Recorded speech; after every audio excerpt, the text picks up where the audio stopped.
Les rendez-vous de l'infra, le podcast d'Infravenir qui parle des infrastructures à travers des tables rondes et des interviews exclusives. Mobilité, énergie, défis climatiques, infrastructure sociale. Toutes vos questions trouveront des réponses. Bonne écoute.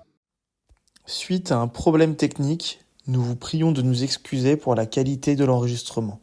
Bonne écoute. Bonsoir. Le micro fonctionne ? Oui. Alors, merci à tous d'assister à cette table ronde du cycle Infravenir. Alors, ce coup-ci, après un cycle dédié aux énergies, on a décidé de se lancer sur un cycle dédié aux infrastructures de transport et à la mobilité de demain. On va traiter le sujet des aéroports et plus particulièrement des infrastructures aéroportuaires autour d'une problématique qui est comment les infrastructures aéroportuaires répondent-elles aux défis de la transition énergétique.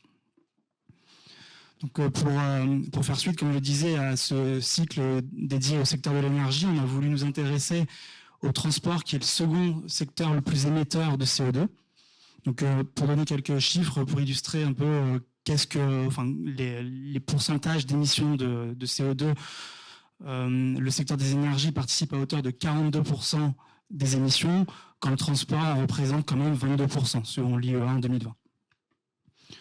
Pour illustrer également sur le secteur de l'aviation en France, en 2023, si on ne compte pas le fret, c'est près de 199 millions de passagers qui ont transité par les aéroports français, un niveau très proche du niveau avant de retrouver son niveau d'avant Covid. Sur le territoire métropolitain, en 2019, la France comptait 73 aéroports. Alors, à travers la définition d'aéroport, on a gardé toutes les infrastructures qui reçoivent plus de 1000 passagers par an, pour 1600 aéroports estimés en Europe. Donc, pour contribuer à lutter contre le changement climatique, l'Union européenne a mis en place un paquet législatif qu'on connaît maintenant tous, qui est Fit for 55, afin d'atteindre les objectifs de l'accord européen sur le climat, dans le but de réduire de 55% les émissions totales de l'Union européenne d'ici 2030, par rapport à la base 1990, et d'atteindre un niveau net zéro d'ici 2050. Le transport aérien, c'est 2 à 3% des émissions de CO2 au niveau mondial. Juste avant, je disais 22% pour le transport. Là, si on s'intéresse vraiment au transport aérien. Et dans un scénario où l'aviation représenterait le seul secteur à ne pas prendre de mesures nécessaires pour contribuer à atteindre l'objectif des accords de Paris de 2 degrés, le transport aérien pourrait représenter jusqu'à 22% des émissions mondiales de CO2 d'ici 2050.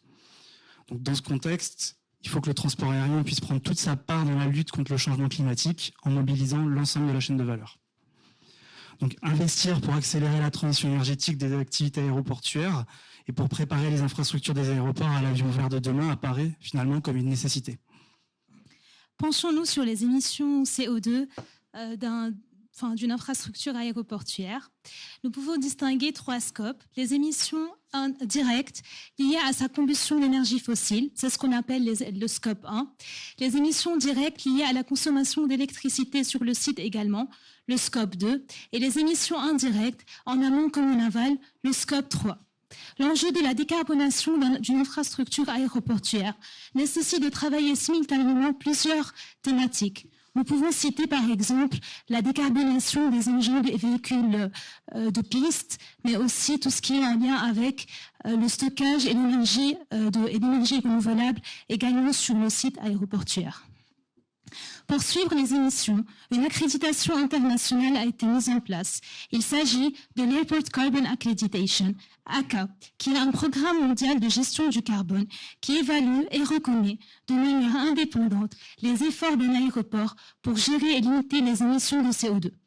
En 2023, 478 aéroports dans le monde sont accrédités à un des 4 niveaux de l'ACA. En Europe, 274 aéroports respectent aussi un des 4 niveaux de cette accréditation, avec une grande majorité d'aéroports français.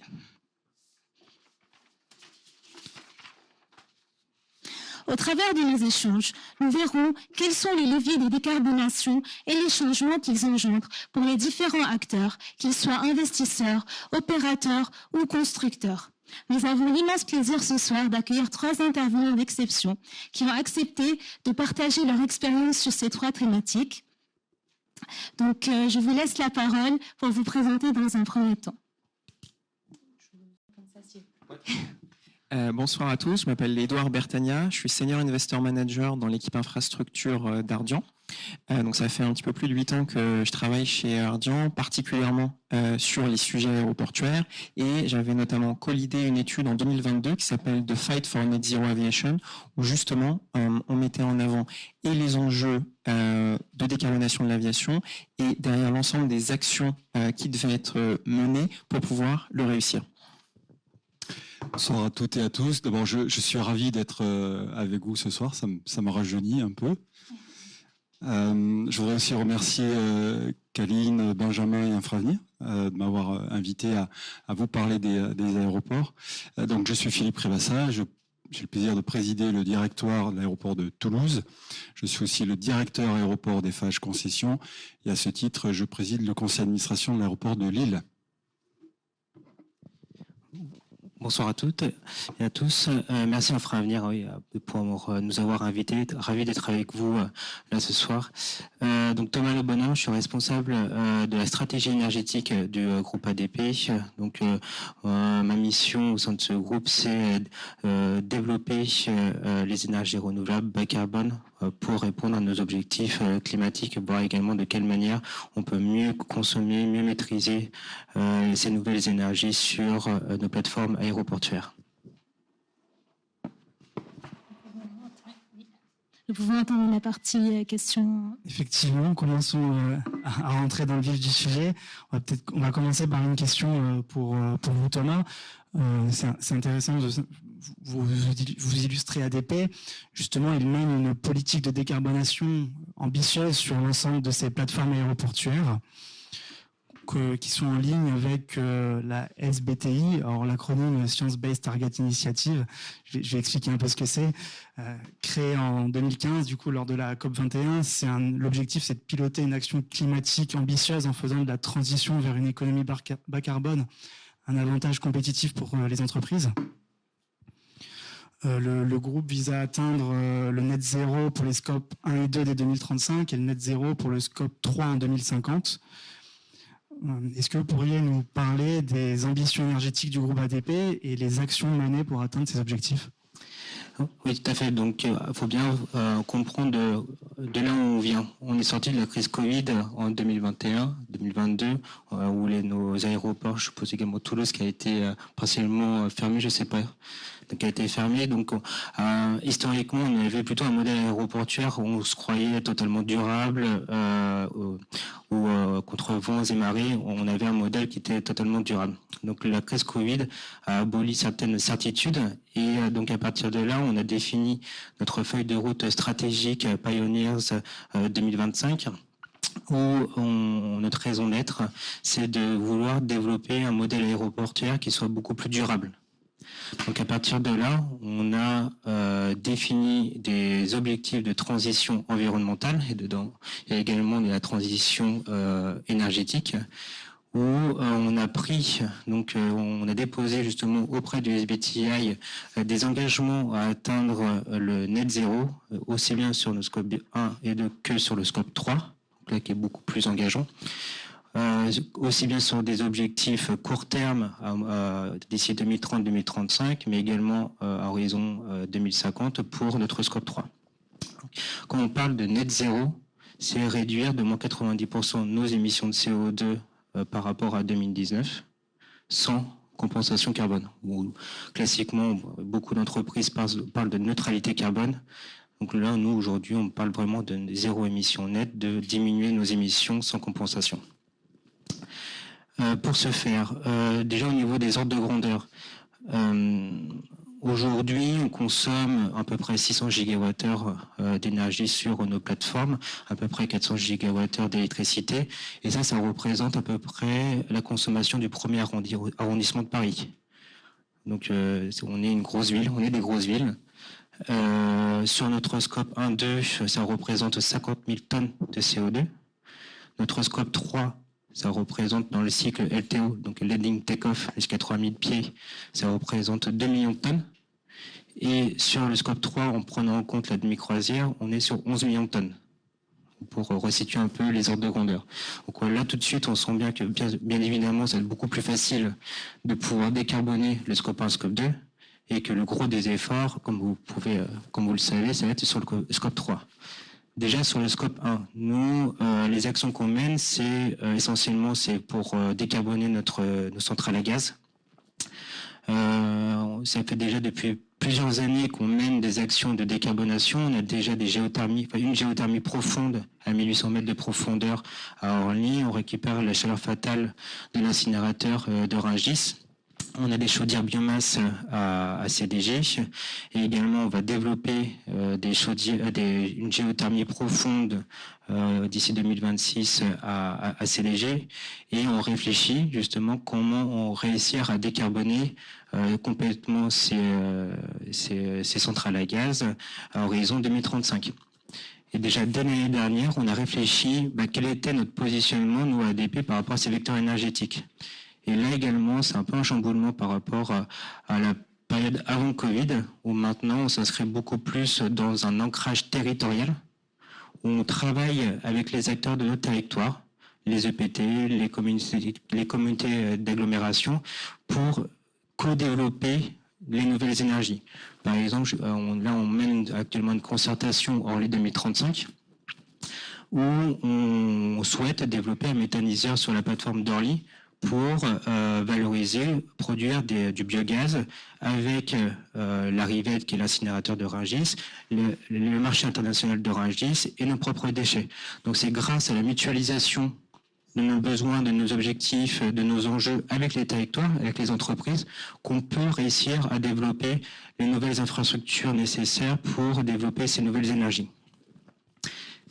Ensuite, sur le scope 3, l'enjeu qu'on a, c'est de pouvoir développer les SAF, les Sustainable Aircraft Fuel, où là, aujourd'hui, on a des mandats d'incorporation dans notre réseau qui est de l'ordre, je crois, 2025, c'est 2%, et à horizon 2030, c'est 6%, et ça va augmenter au fil des années. Donc là, nous, notre enjeu, c'est de pouvoir réussir à développer être facilitateur dans le développement de ces filières SAF pour réussir à avoir une offre suffisante pour réussir à décarboner le secteur aérien sur le scope 3.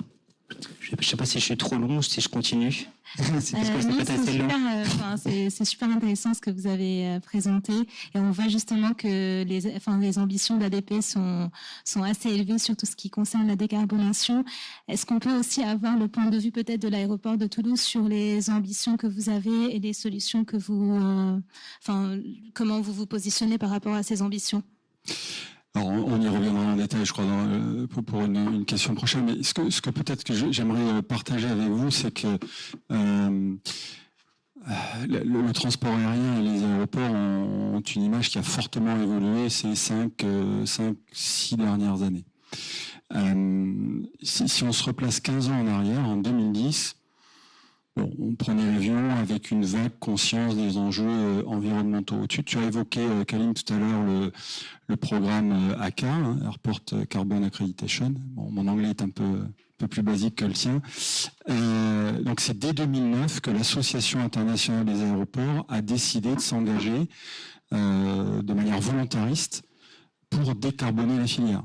2009. En 2009, la conscience collective sur les enjeux climatiques était bien moins aiguë qu'aujourd'hui. Donc il y a eu quand même une anticipation de la filière à prendre à bras-le-corps ces enjeux. Toulouse a rejoint le programme en 2010, donc un an après sa création. L'avantage de ce programme, c'est que finalement, il aidait les aéroports, il accompagnait les aéroports dans une feuille de route vertueuse. Et c'est grâce à cette feuille de route, à nouveau volontariste et associative, une association comme la vôtre peut avoir aussi de belles idées, notamment pour la finance, on y reviendra aussi, liées au transport aérien. C'est grâce à ce programme qu'on a pu réduire d'environ 50% nos émissions de carbone en 15 ans, alors que dans le même temps, nous augmentions de 50% le trafic de l'aéroport. Donc vous voyez qu'on avait un effet ciseau et on a réussi à relever le challenge. On sait bien que ce n'est pas suffisant, qu'il faut aller plus loin. Donc comme ADP, On s'est engagé en 2019, là aussi sous l'égide de l'ACI, l'Association internationale des aéroports, à venir en net zéro, donc sans compensation d'ici 2050. Depuis, on a travaillé, parce que 2050, bien sûr, ça donne l'impression que on pousse un peu le challenge et qu'on le donne au suivant. Et en fait, on a été très nombreux à se dire qu'il fallait aller beaucoup plus vite. Donc, Toulouse, c'est un peu moins gros qu'ADP, c'est un peu plus facile. Et nous, on sera net zéro en 2029.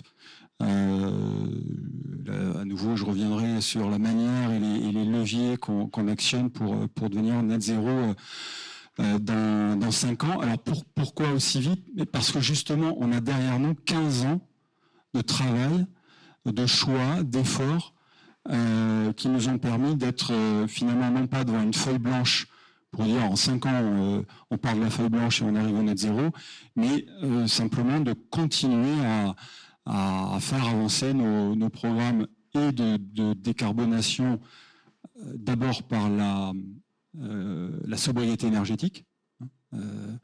Mettre moins, c'est d'abord consommer moins d'énergie. Et puis, bien sûr, dans le choix des énergies, aller chercher, bien sûr, des énergies plutôt non fossiles que fossiles. Voilà. Donc, je vais peut-être donner un exemple concret. Un choix finalement assez facile, en tout cas avant la crise, parce qu'aujourd'hui, ça nous coûte quand même très cher. On est allé vers l'électricité décarbonée. Aujourd'hui, nous n'achetons que de l'électricité à base d'énergie renouvelable et plus du tout d'électricité carbonée. Voilà. Merci beaucoup, Philippe. Je crois qu'il y a des initiatives qui sont assez semblables à ce que ADP faisait. Enfin, on parlait tout à l'heure de chaufferie pour les aérogares ou de choses comme ça. Enfin, c'est des initiatives qui sont également mises en place de votre côté, mais je pense qu'on y reviendra plus en détail dans les prochaines questions. On aborde également la partie investissement et financement de ces infrastructures aéroportuaires. Comme on le disait, le Covid a grandement modifié les manières et les comportements des usagers et par conséquent, du coup, le business plan des aéroports. Et donc, une question plutôt pour vous, Edouard, sur les nouvelles transactions que vous menez. Est-ce que d'un point de vue investisseur, aujourd'hui, on a des paramètres importants à regarder qui sont plus en lien avec ces aspects de décarbonation? Est-ce que ces indicateurs nouveaux font face à des sujets RSE? Quelles sont les tendances de marché que vous rencontrez actuellement, de fait? Oui, je pense qu'il faut d'abord prendre un pas de recul et regarder l'aéroport au sein d'abord du domaine des transports. Si, comme le disait Thomas, dans l'activité aéroportuaire, sur les années 2020-2021, il y a eu très peu d'investissements d'achat d'aéroports, parce que quand effectivement vous n'avez pas de trafic, c'est difficile de se projeter sur un BP à long terme et se dire quelle va être la courbe de trafic, quel va être le business plan pour ma société. Cependant, si vous regardez l'activité transport autant que telle, sur les années 2021-2022, c'est plus de 80 milliards de transactions qui ont eu lieu, c'est des niveaux records. L'année 2023, c'était autour de 30 milliards, donc là je parle d'un point de vue global, qui est en ligne avec les années pré-Covid. Donc pour le coup, la partie transport, il y a eu des investissements et des achats de sociétés de façon record en 2021-2022, moins sur la partie aéroport. Ça revient maintenant parce que vous avez un niveau de trafic 2023 qui est globalement en ligne avec 2019. Donc le message positif, c'est qu'effectivement, il y a des sociétés à aller acheter et à les transformer. Donc ça, c'est le premier message positif. Après, l'aéroport lui-même, on va le regarder d'abord d'un point de vue construction de portefeuille. C'est-à-dire, on n'achète pas au sein d'Ardian et n'importe quel fonds d'investissement, c'est la même chose, que des aéroports ou que des actifs transport. On va aller investir en télécom, on va aller investir dans les énergies renouvelables et également en transport. Et la partie aéroportuaire est une sous-partie. Donc, on va regarder quelles vont être les caractéristiques d'un aéroport qui vont permettre de faire contribuer de manière positive l'ensemble du portefeuille. Typiquement, un aéroport, c'est un actif qui va être plutôt corrélé au PIB et lorsque la croissance est importante, va surperformer. Si la croissance est plus faible, va être potentiellement plus impactée. C'est des actifs qui sont souvent pleinement liés à l'inflation également, ce qui avait peut-être moins son importance il y a 5 ans ou 10 ans, ce qui a eu plus son importance sur les dernières années où l'inflation a été forte. Et ça va venir contrebalancer d'autres types d'actifs, par exemple télécom qui est plus décorrélé au PIB et qui a un lien à l'inflation qui est moins important. Donc c'est avant tout, il faut voir l'investissement dans un aéroport comme une construction de portefeuille dans un ensemble d'actifs que vous allez acheter. Après, sur l'actif lui-même, il y a une partie de fondamentaux qui n'ont pas changé. Il y a un certain nombre peut-être d'éléments dans lesquels on va avoir une attention plus importante pour sûr que par le passé. Les fondamentaux qui n'ont pas changé, c'est est-ce que votre actif, vous considérez qu'il a une position de monopoly ou quasi-monopoly. Le principe simple, c'est vous l'enlevez de votre territoire et vous voyez est-ce que votre territoire, votre région, votre pays peut continuer à fonctionner de la même manière que sans. Ça peut paraître un peu simple et bête, mais ça fonctionne assez bien. Là, en France, le domaine aéroportuaire, c'est 1 million d'emplois directs et indirects que ça amène. Donc ça a une importance effectivement importante. Donc ce point de vue stratégique et géographique, c'est pas la même chose de se retrouver en Europe continentale où effectivement vous allez avoir des connexions ferroviaires importantes que si vous investissez dans un aéroport qui se trouve dans un pays qui est une île par exemple. Ça amène des contraintes qui sont différentes. La deuxième chose, ça va être fondamentalement le marché que vous allez couvrir. Est-ce que c'est plus un marché court courrier, long courrier? Ça amène des enjeux industriels qui sont différents. Je pense qu'on en reparlera après sur les leviers que vous pouvez amener pour décarboner vos avions. C'est pas la même chose pour des avions court courrier que long courrier. Et le troisième point, et vous l'avez mentionné avant, c'est le lien avec et vos clients et votre environnement. C'est quelle est votre relation avec votre régulateur, quelle est votre relation avec vos clients, vos compagnies aériennes, dans quelle mesure vous êtes capable de les aider, parce qu'on va y revenir, le scope 3, c'est l'élément principal. Pour sûr, quand on va regarder une transaction, on va regarder un actif aéroportuaire aujourd'hui, le plan de décarbonation, donc scope 1, scope 2, c'est une évidence. Qu'est-ce que peut faire le management et l'aéroport pour réduire le scope 3 ? Le scope 3, c'est plus de 90% des émissions totales de l'aéroport. C'est vraiment l'enjeu principal. Qu'est-ce que le management propose à date en termes d'enjeux, en termes d'initiatives pour pouvoir le réduire? Qu'est-ce que le pays dans lequel il se trouve, en plus des directives dont vous avez parlé, de la Commission européenne ou de Fit for 55, est-ce qu'au sein du pays, il y a une volonté particulière d'avoir la supply chain derrière qui va permettre d'amener les biofuels, qui va permettre de développer l'hydrogène ou pas. Et après, alors pour donner peut-être un exemple d'analyse, on va regarder le plan de décarbonation sur l'ensemble des scopes, sur le scope 3. Donc globalement, il y a une partie qui est biofuel, donc les SAF, qui va être une grosse partie, une partie amélioration opérationnelle et des vols, être capable d'aller du point A au point B de la manière la plus directe possible pour consommer le moins, et il y a une partie technologique. On va regarder ce plan-là et on va se dire dans quelle mesure il nous paraît réaliste ou pas, et on va par exemple regarder s'il reste une partie à compenser avec par exemple du crédit carbone ou des solutions type Nature-Based Solution, quel va être le coût de ce crédit carbone-là. Si vous prenez les estimations, c'est large, hein, ça, de 40 € la tonne à 400-500 € la tonne, donc c'est extrêmement large. Et de la même manière que vous allez toujours regarder la redevance aéroportuaire que vous allez charger auprès de vos compagnies aériennes, quel est le coût que ça représente dans le billet total d'une personne, vous allez vous dire, disons, je ne peux réaliser que 20, 30, 40 ou 50% de mon plan. Quel va être le coût que va représenter pour pouvoir compenser mon vol dans le coût de mon billet total? Et se dire, est-ce que ça va faire qu'une personne va se dire non, c'est trop, ou oui, ça me paraît totalement viable économiquement. Et c'est une manière de lier effectivement l'analyse stricto sensu d'investissement avec ce que représente concrètement une partie du coût pour pouvoir effectivement décarboner.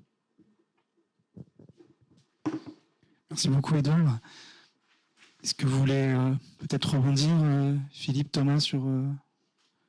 Sinon, Et par rapport à ce que tu disais, Edouard, il y a vraiment un vrai enjeu de pouvoir inclure notre territoire et également les clients notre scope 3 sur les plateformes. Ça, c'est un véritable enjeu. Je ne l'ai pas mentionné, mais même à court terme, au moyen terme, d'ici 2030, nous, on mène beaucoup d'actions d'électrification de certains nombres de véhicules pour les accès passagers. Donc on met à disposition des bandes de recharge pour les taxis, pour les accès passagers, mais également côté airside, on électrifie les véhicules de manutention, les assistants en escale. On met également des systèmes de climatisation électrique pour les avions, pour éviter qu'ils utilisent leur kérosène. Et quand on dit ça, on pense simplement, on installe un équipement et puis tout va bien. Et sauf que ça engendre des problématiques énormes de congestion de notre réseau électrique. Je suppose que Toulouse, vous devez avoir les mêmes problèmes que nous. Et à partir de là, tout le monde veut sa bande de recharge à 50 kW ou 100 kW, son système de climatisation à 100 kW ou 200 kW pour la 380. Et ça, au final, ça engendrerait des centaines de millions d'euros d'investissement sur notre réseau. Donc également, là, il y a des échanges, on mène des échanges avec ses clients, compagnies aériennes et systèmes en escale, pour justement voir de quelle manière peut-être qu'on peut fonctionner différemment pour recharger son véhicule, peut-être la nuit, au lieu de faire ça durant la journée, quand il y a des congestions du réseau. Est-ce qu'il n'y a pas de la flexibilité à diminuer des consignes de température sur les systèmes de climatisation? Donc c'est vraiment un état d'esprit qui est complètement différent, où avant on pouvait prendre en compte le besoin et on le remplissait tout de suite, mais là on rentre beaucoup plus dans du design thinking avec nos clients ou dans une co-construction de la solution qui est à mettre en place. Peut-être un mot sur le scope 3, alors désolé parce qu'on jargonne, je ne sais pas à quel point ça vous parle, scope 1, 2, 3, mais sur Toulouse, les chiffres parlent d'eux-mêmes et corroborent bien sûr ce que vient de dire Édouard. Le cycle avion tel que l'a décrit Thomas, c'est-à-dire le roulage, le décollage et l'atterrissage, pour simplifier, c'est les 2/3 des émissions totales de l'activité aérienne sur l'aéroport. Les 2/3 des émissions carbone des activités générées par l'activité aérienne. Sauf que dans ces activités générées par l'activité aérienne, les émissions générées par l'activité aérienne, on a aussi les trajets des passagers entre leur point de départ et l'aéroport. Tout comme les trajets domicile-travail, mais ça, finalement, c'est relativement modeste. C'est essentiellement les trajets des passagers eux-mêmes, et ça compte pour le tiers. Donc vous voyez que la part scope 1, 2 qui revient à l'aéroport, elle est quasiment infinitésimale, et elle le sera d'autant plus que les aéroports seront vertueux et iront rapidement sur la décarbonation sur leurs 2 premiers périmètres, scope 1 et 2. Bien sûr, et on reparlera d'ailleurs, je pense, de l'innovation côté avion, mais moi je m'attarde 2 minutes sur ce qui est peut-être un peu moins connu, ces trajets passagers entre leur point de départ et l'aéroport. Mais les aéroports font beaucoup de choses pour aider les passagers à mieux se déplacer à l'aéroport. Nous, à Toulouse, d'ici la fin de l'année, on va embarquer dans notre appli un module qui va permettre de comparer les différents types de mobilité, simples ou combinés, par leur émission carbone sur le trajet pour rejoindre l'aéroport. Voilà. Donc on aura une aide à la décision, pas seulement financière, pas seulement par le temps ou le côté pratique du choix à faire, mais aussi par les émissions générées par le mode de transport choisi. En effet, le scope 3, c'est un des principaux scopes d'émissions principales. Donc peut-être avant de reparler en détail de ce sujet, j'ai une question pour Philippe et aussi pour Thomas. Dans le cadre du European Green Deal, la Commission européenne a lancé en 2019 un projet visant à identifier et expérimenter des solutions concrètes pour atteindre les objectifs de transition environnementale et notamment de neutralité carbone. 3 projets ont été retenus dans la catégorie aéroport vert. l'aéroport Toulouse-Blagnac a candidaté et remporté le projet Stargate, Sustainable Airport to the Green Heart of Europe, en parallèle de 2 autres projets, Olga, qui était mené par le groupe ADP, et Tulip, mené par l'aéroport d'Amsterdam. Le consortium Stargate, emmené par Brussels Airport, vise à développer des projets concrets en matière de décarbonation des opérations aéroportuaires et d'amélioration de la qualité environnementale. Pourriez-vous nous parler un peu plus de ce projet et des actions menées concrètement par l'aéroport sur ces dimensions? Bon, d'abord, on est très très fiers d'avoir gagné ce projet. Donc c'est aussi le cœur qui va parler. Hein. Donc je ne serai peut-être pas tout à fait fidèle à la réalité. Là aussi, replaçons-nous en 2020. C'est fin 2020 que la Commission européenne a lancé son grand appel d'offres Green Deal qui concernait les aéroports, mais pas seulement, les ports également et d'autres activités économiques. Alors, je peux vous dire qu'en 2020, on avait autre chose à faire que de répondre à un appel d'offres de la Commission européenne. Même si, comme tu l'as dit, Thomas, nous étions quasiment fermés. Je pense que les équipes n'ont jamais autant bossé qu'en 2020, alors que nous n'avions aucun trafic. Et pourtant, on a décidé d'y aller. Et c'est bien motivé par les enjeux de la décarbonation qu'on a décidé d'aller sur un appel d'offres de la Commission européenne. Parce que je ne sais pas si vous avez la pratique de ce type d'appel d'offres, mais voilà, c'est un peu pain in the ass, hein, si je peux me permettre. C'est très compliqué, c'est des appels d'offres extrêmement complexes, avec énormément de production papier. Le consortium que nous avons monté, c'est Bruxelles, tu l'as dit, qui en est le leader, c'est 23 partenaires de toute l'Europe, ne serait-ce que les aéroports, nous sommes 4, Bruxelles, Athènes, Budapest et nous, pour aller chercher 25 millions de subventions de la Commission. Alors c'est aussi ça qui nous a un peu motivés, bien sûr. Et finalement, on y est arrivé, on a été 3 consortiums sélectionnés. Je crois que le choix de la Commission... Alors, ce qui est intéressant aussi, c'est de noter que l'Europe de l'Est, l'Europe du Sud a été très peu présent sur cet appel. On s'attendait notamment à ce que les Allemands arrivent en force, que les pays scandinaves fassent valoir aussi leur expérience. Mais malheureusement, on retrouve finalement beaucoup de Français, parce que bon, Amsterdam, c'est aussi un peu le groupe ADP. Hein. Voilà, donc voilà, c'est aussi un petit cocorico. Hein, les Français sont très très actifs, et d'ailleurs sur les aéroports européens qui ont adhéré au programme ACA, une vaste majorité d'aéroports qui sont français. Voilà, je ferme la parenthèse.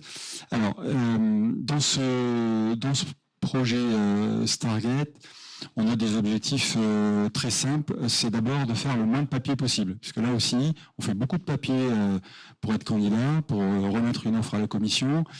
Mais malheureusement, il arrive parfois que le projet lui-même, quand il s'agit de R&D financé par l'Europe, c'est aussi beaucoup de papier.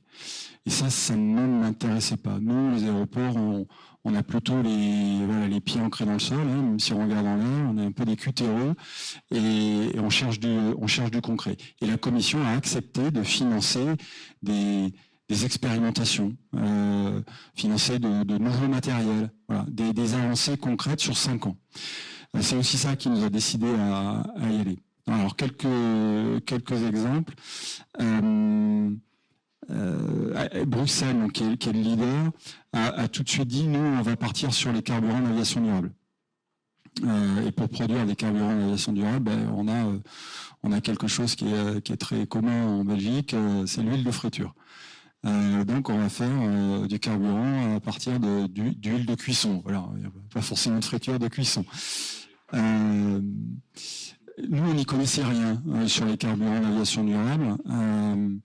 Et c'est aussi l'intérêt de ce consortium, c'est que à travers cette communauté, on apprend les uns les autres, avec un leader, un lighthouse, comme l'appelle la Commission, et des followers par thème. Donc sur les carburants d'aviation durable, c'est Bruxelles, et nous, on apprend de Bruxelles. En revanche, ce qui a intéressé Bruxelles, le leader, pour intégrer Toulouse, c'est que nous étions... je peux le dire, plus avancé que les autres, même ADP, sur l'hydrogène. puisque c'est dès 2018 que nous avons pris la décision de monter une station de production, de stockage et de distribution d'hydrogène sur le site de l'aéroport. Donc l'hydrogène commençait à monter dans la communauté aéroportuaire et ça a intéressé Bruxelles.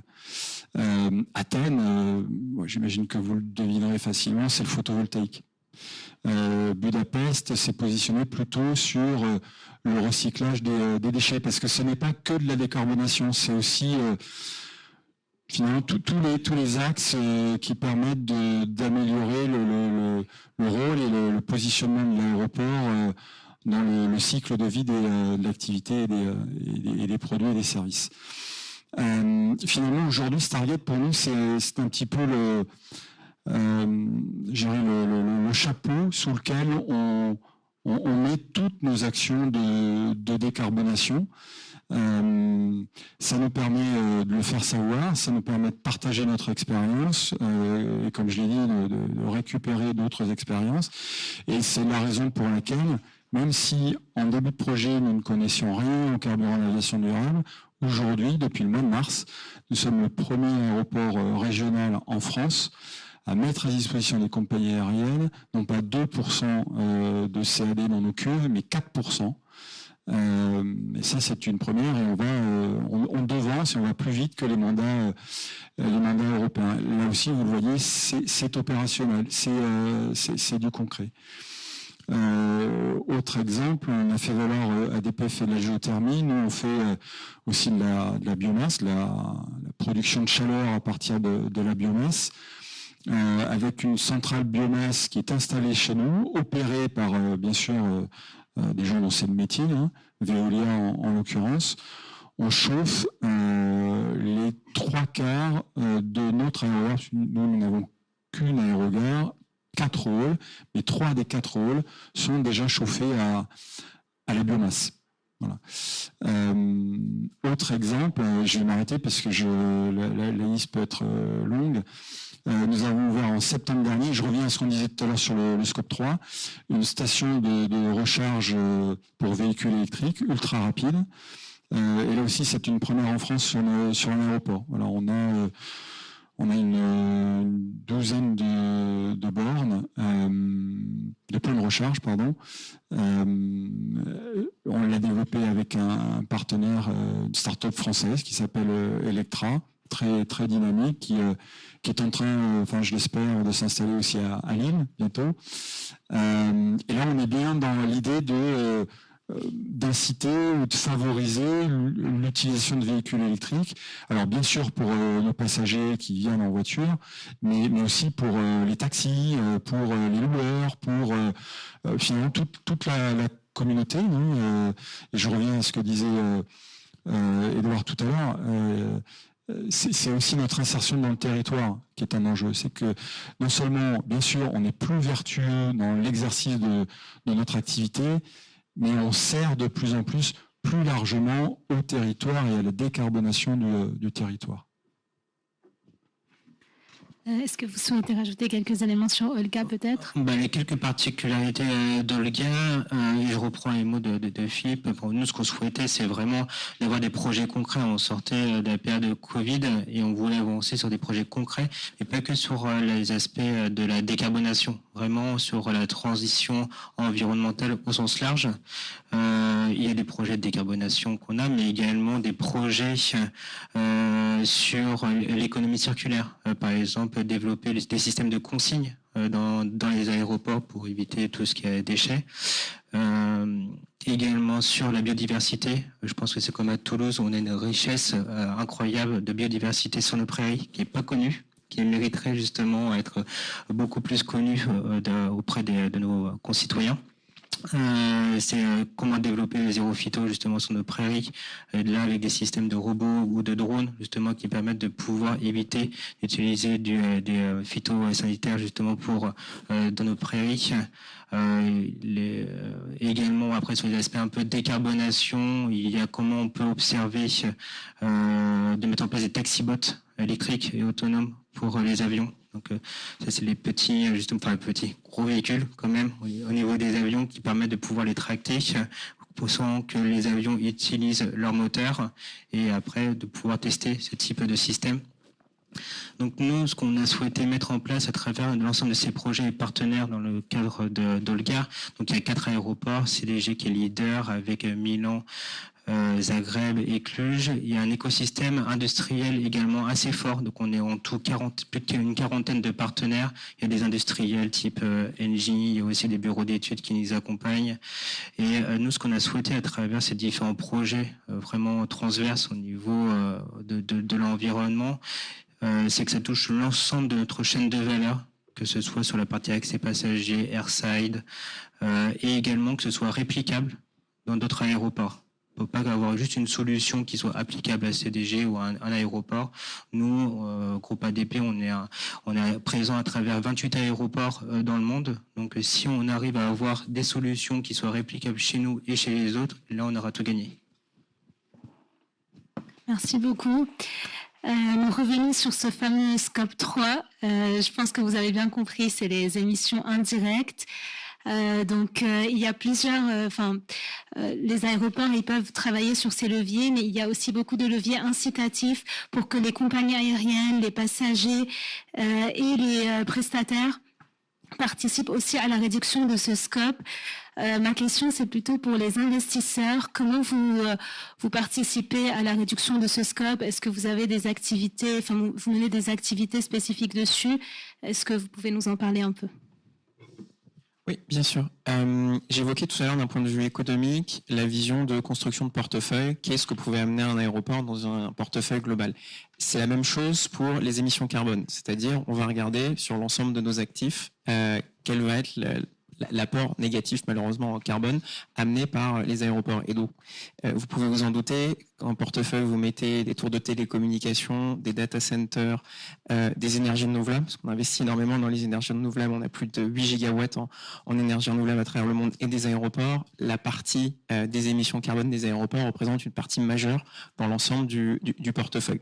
À partir de là, qu'est-ce qu'on peut faire? Philippe l'a mentionné, on est tous relativement jeunes ici. Si vous vous souvenez vos cours de seconde, la mesure du bruit, c'est quelque chose qui se fait assez simplement. Je crois que c'est en seconde qu'on le fait. On apprend comment on mesure le bruit en décibels. Vous allez comprendre pourquoi. Le bruit se mesure assez simplement. Les émissions carbone, ou avoir un estimé précis des émissions carbone, pour le coup, c'est beaucoup plus compliqué. Donc, ce qu'on a fait au sein d'Ardian, donc avec nos sociétés en portefeuille, donc on est actionnaire de 4 aéroports en Italie, donc principalement l'aéroport de Milan, donc les deux, Linate et Malpensa, l'aéroport de Naples et de Turin.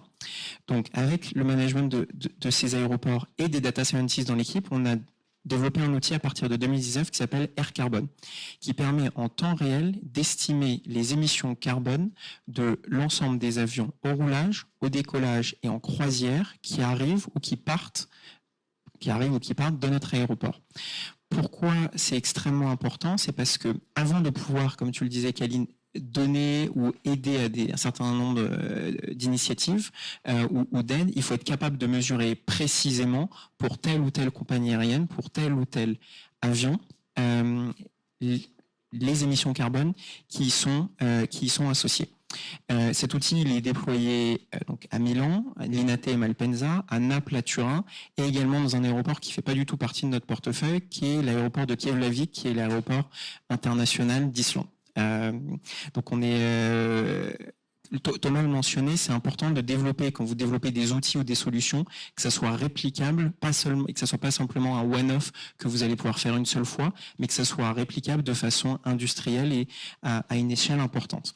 À partir du moment où vous êtes capable de mesurer précisément vos émissions, vous êtes capable de faire deux choses. La première, c'est essayer des nouvelles trajectoires ou des flypaths pour faire du franglais, et à l'atterrissage et au décollage pour voir, ok, j'essaye d'aller d'un point A à un point B, dans quelle mesure je peux optimiser mon flypath. Sur l'aéroport de Naples, on a été capable de réduire de 30% les émissions carbone sur une approche grâce à une meilleure approche en utilisant notre outil. Ça vous donne une application concrète, directe. Après, il y a la partie comme tu l'évoquais, Philippe, des biofuels. Ces biofuels ou carburants durables, ils ont un coût qui est plus important que le kérosène classique. C'est un ordre de grandeur de 2 à 4 qui sont plus chers pour ces biofuels-là. La question se porte donc, c'est qui doit payer ou qui doit investir.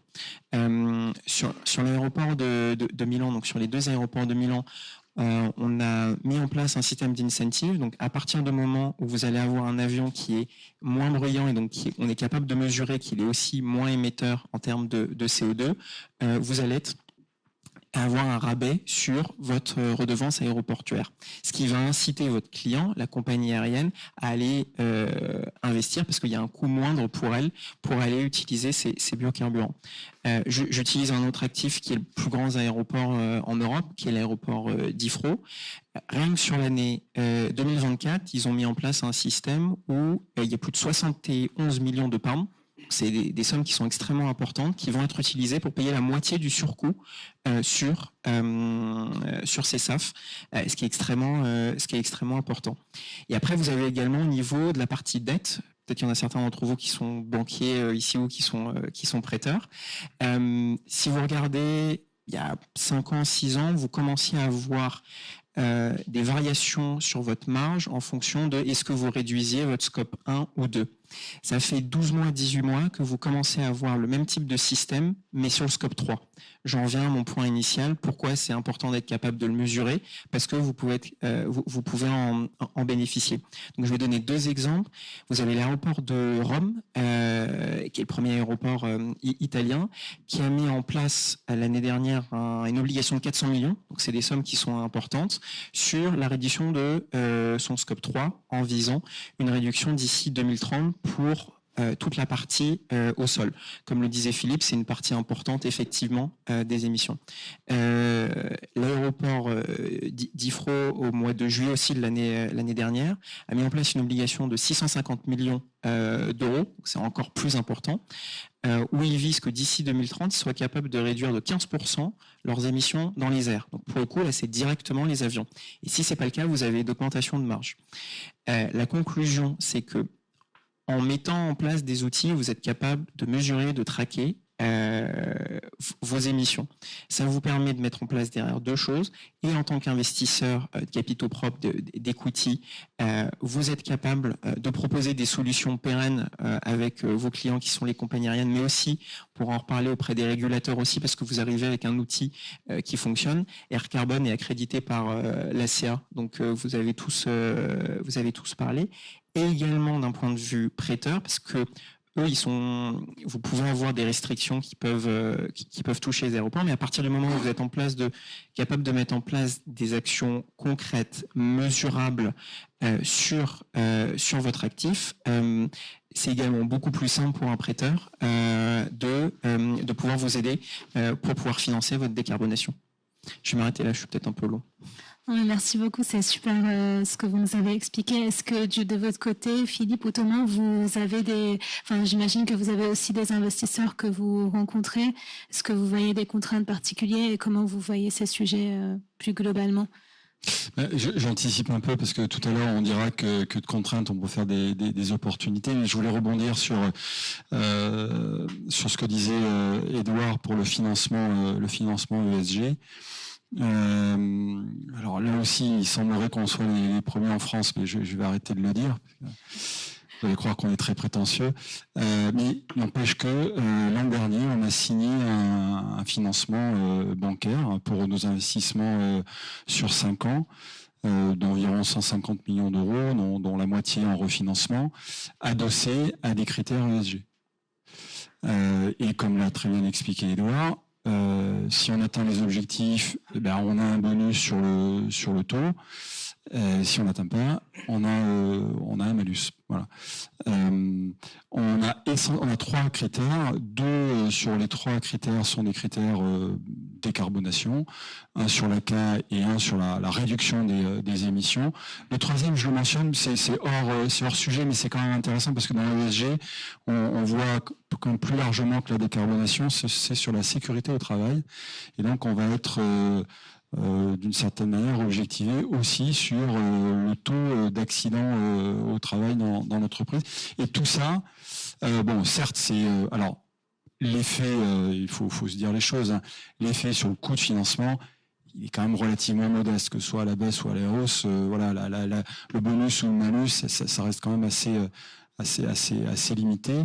En revanche, ces objectifs-là, ils ont été réintégrés dans les objectifs du directoire donnés par les actionnaires. Donc, on rend compte aux actionnaires aussi sur ces objectifs.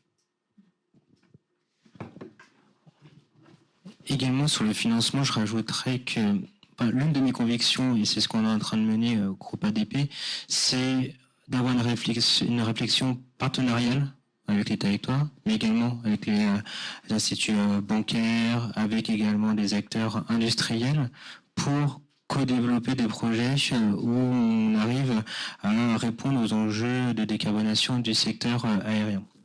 Et donc là, on peut avoir des innovations également en termes de financement, où classiquement, on va sur les marchés auprès des banques pour pouvoir financer notre fonds de roulement, on va dire.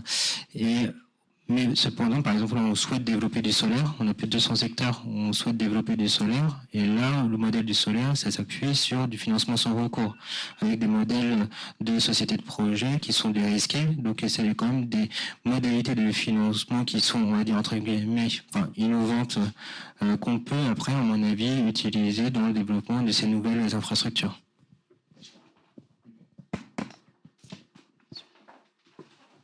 Merci beaucoup. Je vais continuer sur les carburants qui sont utilisés pour l'aviation justement. Juste avant, on évoquait les biocarburants pour les aéronefs, notamment. Vous prenez l'exemple de l'aéroport de Bruxelles avec les générations, d'huile de friture. Il y a différentes générations de carburants. On peut donc ça, c'est plus les avancées qu'on est en train de regarder aujourd'hui. Demain, on peut s'imaginer également avoir des avions à hydrogène. C'est ce que présentait Airbus avec un démonstrateur l'an dernier, afin de proposer d'ici 2035, pourquoi pas, le premier avion à hydrogène. Les technologies sont encore en cours de recherche, si je puis dire, que ce soit de la combustion hydrogène puis la combustible. Et on le verra au fur des prochaines années. Et ça fera certainement l'objet d'une prochaine conférence dédiée au carburant. Au carburant pour l'aviation.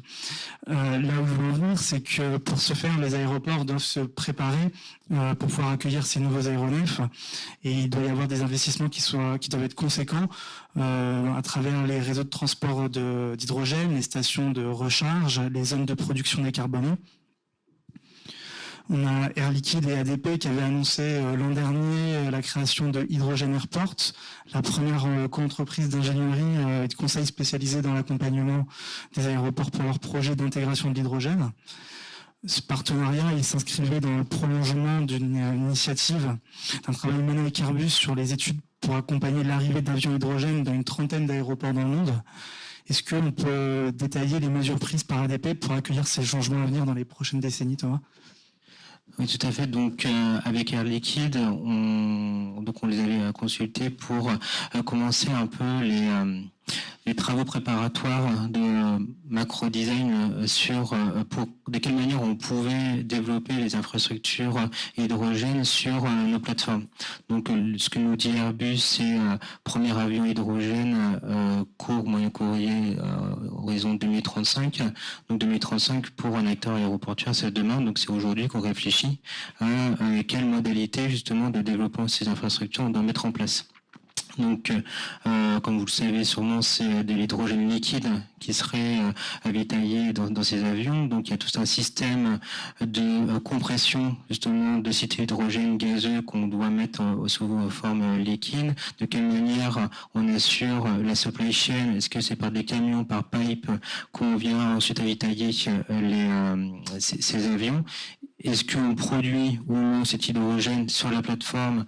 Donc, est-ce qu'on ramène l'énergie via RTE ou GRT Gaz avec les plateformes du Havre qu'on pourrait peut-être se raccorder directement au réseau? Donc là, c'est vraiment toutes ces réflexions-là qu'on a aujourd'hui avec ces acteurs industriels. Donc aujourd'hui, à date, on a défini des macro-designs, on a réservé du foncier sur nos plateformes. Donc après, à nous d'être prêts, justement, si le calendrier est tenu de la part d'Airbus pour développer ces infrastructures. Donc voilà, sur l'hydrogène à très long terme, qu'est-ce qu'on fait? Ensuite, également, il y a d'autres acteurs que Airbus qui souhaitent développer des nouveaux avions à hydrogène. Et là, par exemple, on va lancer avec Universal Hydrogène une expérimentation de leur avion qui vole à l'hydrogène. En fait, ils ont réutilisé un ATR qu'ils ont rétrofité pour leur système, c'est avec des capsules hydrogène qui après on peut directement mettre des capsules hydrogène dans leur avion et ils volent directement avec cet hydrogène dans les avions. Donc là, nous sur le Bourget ou Orly, on va tester la supply chain justement de l'avitaillement de cet avion. Donc ça, on va ensuite se lancer très prochainement à ce test avec eux. Et troisième sujet, c'est avec justement Air Liquide, on a noué cette co-entreprise qui s'appelle Hydrogen Airport. Et à travers cette entreprise, donc qui est du conseil en ingénierie, c'est que si on développe de l'hydrogène, on ne peut pas le développer tout seul. Il faut également, par un avion, il va d'un point A à un point B, il faut également que cet hydrogène-là soit présent sur d'autres aéroports. Donc, à travers cette société, on souhaite développer justement les infrastructures aéroportuaires sur d'autres aéroports à l'international pour que également ces acteurs à l'international soient prêts pour recevoir, développer leur infrastructure hydrogène. Je pense que le penchant côté Toulouse, du coup, on en a parlé sans le nommer, c'est Airport. Du coup, est-ce que vous voulez peut-être... Ah oui, alors nous, on est prêts. Hein. Quand vous voulez. Moi, je plaisante. Nous, c'est tout petit. À nouveau, c'est... donc, comme je le disais, on a pris la décision en 2018, ça n'intéressait quasiment personne, l'hydrogène en 2018, sauf la région Occitanie, et ça je dois quand même, je rends à non pas César, peut-être Cléopâtre, et Carole Delga, hein, la présidente de la région, qui a été visionnaire en fait, qui a décidé, qui a voulu que la région Occitanie soit pionnière en matière d'hydrogène. Et c'est elle qui a fait en sorte que de l'argent public vienne cofinancer la conception, le développement, l'installation, les tests de cette première mondiale. Parce que voilà, ça y est, ça me reprend. Pourquoi c'est une première mondiale? Parce que la station est capable d'alimenter en même temps ce qu'on appelle le côté vide et le côté piste. Donc des deux côtés de la barrière. Hein. On peut alimenter des bennes à ordures, par exemple, comme on peut alimenter des avions. Voilà. Ça c'est une première mondiale. Donc, décision en 2018. Et puis alors là, on a essuyé les plâtres. Hein. Ça a été très très compliqué. J'espère qu'on vous a éclairé un peu le chemin et que ça le sera moins pour vous. Il a fallu, vous voyez, entre la décision 2018 et l'inauguration qui s'est faite en novembre dernier ou décembre, il a quand même fallu 5 ans. Avec des industriels français, ça on en est très fiers, Engie en particulier. On est passé par toutes les étapes et encore, comme elle était petite, on a fait en sorte qu'elle soit petite pour ne pas aller chercher d'autorisation environnementale trop compliquée. C'est très vite un site Céveso, hein, un site de production d'hydrogène. Voilà. Et quand dans le rayon de 50 mètres, ben c'est normal, vous avez des salariés de la plateforme qui opèrent, par exemple, le poste de contrôle pour entrer justement côté piste. C'est pas forcément l'infrastructure qu'on souhaite avoir à côté de soi. Voilà. Et surtout quand, en période de test, il y a une petite fuite qui fait beaucoup de bruit et qui fait très peur. On en est sorti et la station aujourd'hui a des clients. Alors nous on est cofinanceurs au sens où on apporte le foncier et on est intéressé aux résultats de la société. Et j'anticipe un peu sur le dernier point, mais vous voyez qu'en 2018, on s'est dit, bon, on a cette exigence de décarbonation, mais peut-être qu'on peut en faire une opportunité et en faire un nouveau business. D'où l'idée de dire on ne va pas seulement accueillir les industriels sur notre sol, mais on va aussi monter un partenariat pour être intéressé aux résultats. Donc aujourd'hui, on a 3 clients. L'aéroport pour ses bus, les bus qui transportent les passagers soit vers les avions au large, soit vers les parcs auto éloignés. Airbus pour ses propres navettes au sol. Et bien plus largement pour l'acculturation et le développement de l'hydrogène, de l'utilisation de l'hydrogène au sol, et notamment sur les équipements de piste, ça a été évoqué. Et la métropole de Toulouse, j'ai dit les bennes à ordures, c'est à dessein, hein, ce sont vraiment les gros engins. Enfin, en fait, les équipements de piste qui font partie du scope 3, et qui du scope 2 et qui aujourd'hui fonctionnent majoritairement au diesel. Pour les plus légers d'entre eux seront tout électriques et pour les plus gros fonctionnement, on l'espère, avec de l'hydrogène. Voilà ce que je peux dire sur cette énergie prometteuse. Et peut-être du coup, comme on parlait de l'initiative avec Air Liquide, bon, Ardian Air Liquide, on connaît l'histoire, ça a formé I24 fin 2021, si je ne me trompe pas. Tout à fait. On peut peut-être rebondir aussi justement sur ce fond. Bien sûr, comme Philippe et Thomas le disaient, l'enjeu de l'avion hydrogène, il faut se rendre compte, c'est plus complexe et plus révolutionnaire que passer de l'avion hélice à l'avion utilisant les réacteurs comme on l'utilise aujourd'hui. Il faut se rendre compte, c'est vraiment un changement de paradigme. Sa géométrie est différente, l'envergure est différente et toute la supply chain derrière est différente. Donc effectivement, Hy24 ou HY24 a été lancé en 2021. C'est le plus grand fonds d'investissement dédié à l'hydrogène vert jamais levé, donc qui fait plus de 2 milliards, dont Airbus, Air Liquide, ADP étaient effectivement parmi l'ensemble des industriels qui étaient les premiers à avoir investi, parce que le problème que vous pouvez avoir sur l'hydrogène, c'est un peu le problème de la poule et l'œuf. C'est-à-dire que vous avez besoin d'avoir une supply chain pour pouvoir avoir des applications. C'est vrai pour l'aérien, c'est vrai pour le transport routier, c'est vrai pour d'autres types d'applications. Pour le coup, le transport aérien n'est pas différent de d'autres applications pour ça. Donc vous avez besoin de la supply chain, mais en même temps, vous avez aussi besoin d'un produit final pour justifier le fait qu'il y ait des gens qui en supply chain se disent « je vais investir des centaines », dans ce cas-là, c'est plutôt des milliards d'euros d'investissement pour aller investir dedans. Donc, comme Thomas le disait, effectivement, Airbus s'engage que d'ici 2035, vous ayez des avions court courrier qui soient capables de fonctionner à l'hydrogène, et d'où l'idée effectivement d'avoir Hy24 qui investit pas que en aéroportuaire, mais dans la supply chain, parce que ça permet effectivement de se rendre compte de ce que ça amène en termes d'investissement. Je vais prendre un autre exemple quand tu parlais de Philippe de essuyer les plâtres et les difficultés que ça peut avoir. Si vous remplacez du kérosène classique par des biofuels, globalement, je ne vais pas dire que c'est simple, mais votre réacteur dans votre avion, il fonctionne globalement de la même façon.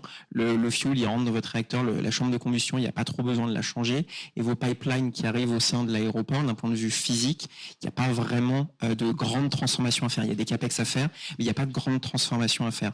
Pour l'hydrogène, c'est totalement différent, comme vous l'avez dit effectivement tous les deux. Et ça amène que ça ne fonctionne pas forcément tout de suite. Donc l'aéroport de Turin a mis en place depuis 2 ans, une pile à combustible avec un système effectivement hydrogène, parce que le but c'est de l'utiliser comme un banc d'essai, de se rendre compte qu'est-ce qui fonctionne pas, quels sont les raccords au réseau qui vont être compliqués ou pas être compliqués, d'un point de vue juste physique, en termes de place, combien de place ça va prendre. L'espace est compté, vous pouvez pas utiliser de façon exponentielle votre espace. Qu'est-ce que ça veut dire?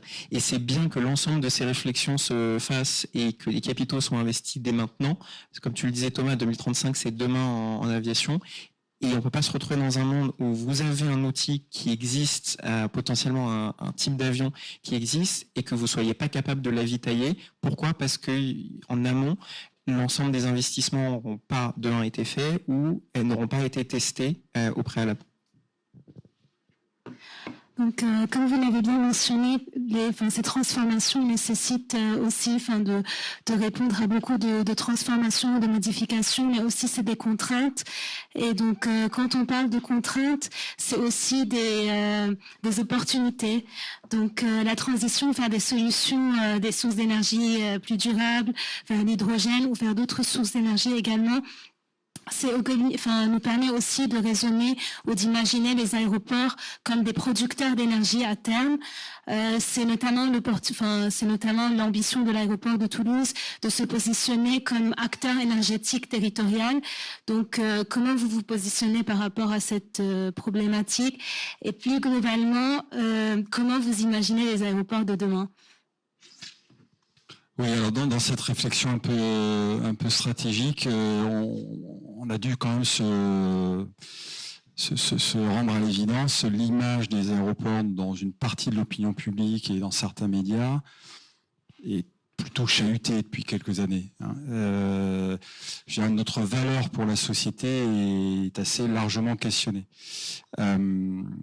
Donc finalement, ça ouvre un peu au-delà de la décarbonation. C'est-à-dire qu'on s'est demandé comment on pouvait continuer d'apporter une valeur à la société.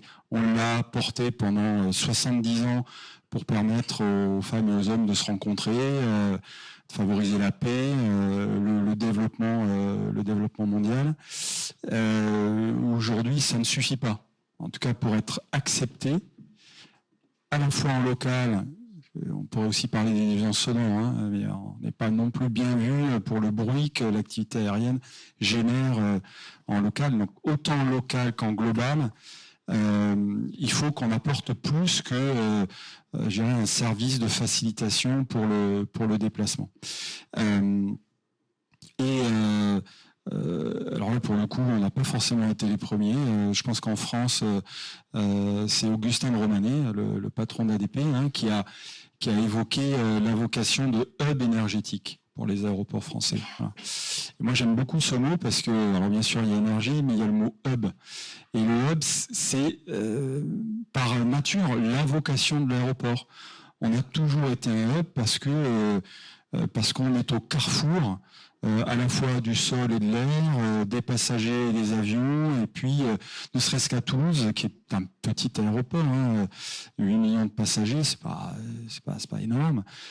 C'est 200 entreprises, plus de 6000 salariés qui travaillent à faciliter. Mais voilà, ça ne suffit plus aujourd'hui. Et donc cette ambition de devenir des hubs énergétiques, on est maintenant très nombreux à y travailler très, très concrètement.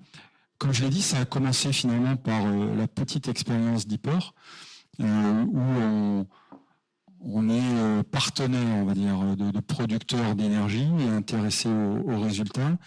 Et puis on a franchement accéléré sur le photovoltaïque. Alors là aussi, il y a 3 ans, le photovoltaïque, ça ne nous intéressait pas du tout. On n'avait pas vraiment de toiture qui s'y prêtait. Les ombrières, le photovoltaïque en ombrière, on regardait ça de loin. Et puis finalement, avec le coût de l'électricité, c'est ça en fait qui a fait la bascule, qui a littéralement explosé. On s'est penché sérieusement sur le sujet. Et donc, c'est cette semaine qu'on a posé la première pierre, si je peux le dire comme ça, de nos 2 premières centrales photovoltaïques en ombrière sur nos parcs auto-éloignés, les parcs éco. 2 parcs, chacun à peu près 8 MW. Un premier qui sera dédié à l'autoconsommation. Et par là, on va fournir 25% de notre besoin en électricité. Alors, vous l'avez compris, ça ne va pas décarboner plus qu'on ne le fait aujourd'hui, puisqu'on achète déjà de l'électricité 100% linéaire. Mais en revanche, on va gagner en autonomie. Ça, c'est un autre de nos défis, on n'en a pas parlé, c'est l'autonomie énergétique. On a une thèse en cours, on a un contrat CIFRE avec une jeune étudiante et un labo pour nous aider à répondre à la question, est-ce que l'aéroport de Toulouse peut devenir 100% autonome en énergie. Alors, je reviens sur le business. et une deuxième centrale photovoltaïque en ombrière qui va produire l'électricité, non pas pour notre propre usage, mais pour l'usage de tiers. On a essayé de faire un PPA que certains d'entre vous connaissent, c'est Power Purchase Agreement. On a eu 2 beaux clients.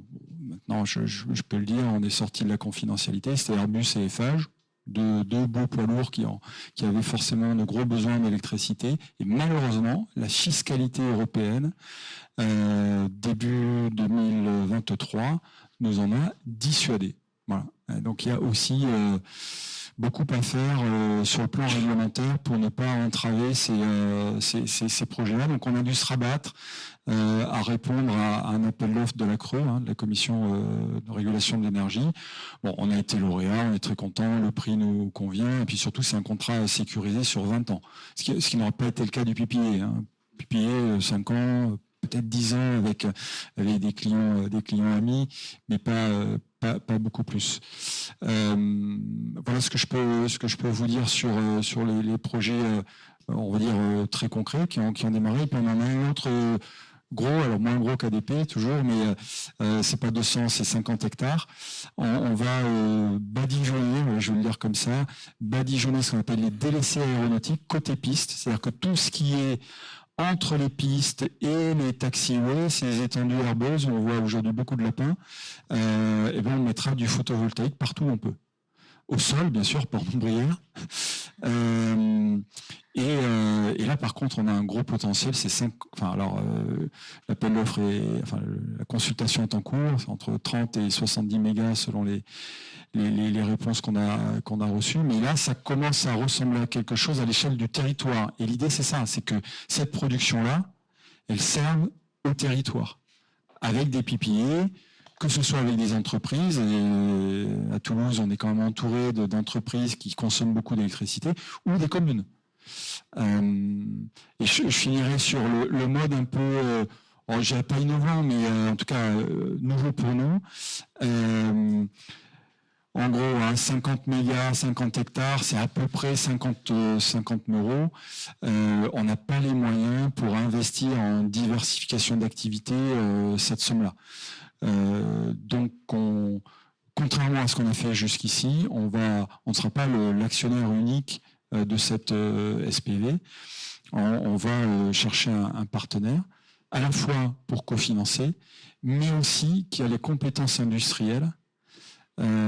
Tu évoquais tout à l'heure les difficultés de raccordement au réseau, pour que le réseau ait la capacité à absorber.